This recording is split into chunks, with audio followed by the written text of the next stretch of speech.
Despite the risks, drivers continue their need for speed. From city streets to our local rural highways, this growing threat has a AAA urging motorists to hit the brakes. NewsWatch reporter Jillian Risberg has all the details.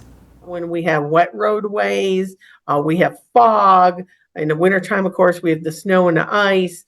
All of those kind of conditions can mean that even that posted speed limit isn't safe, and so you need to slow down further.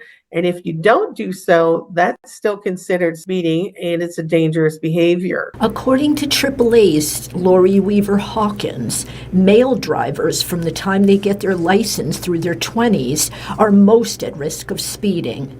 This need for speed is killing people, a sobering lesson young drivers need to learn. Just as parents and other family members hopefully are teaching them not to drive impaired, not to be on their phone and drive distracted.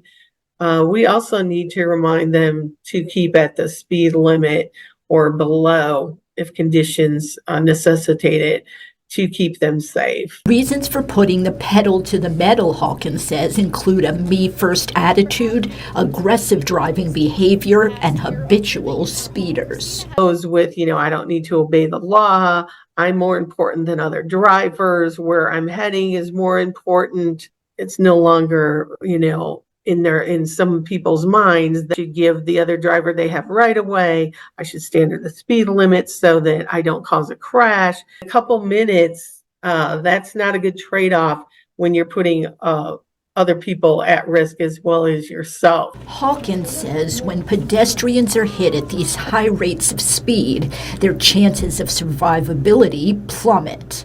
Make sure if you're first in line and the light turns green, don't just pull out, she says, because someone can run the light speeding from the other direction. React as quickly to a pedestrian, a car changing lanes, a car at a standstill, roadside workers, all of those. You're putting all of those folks in danger because you've developed this habit of speeding. You kind of see yourself, you're like, yeah, that is kind of me. Mm-hmm. You really need to make an effort to break that habit because it's way riskier than I think a lot of people are thinking it is. Multimedia journalist Jillian Risberg for Newswatch.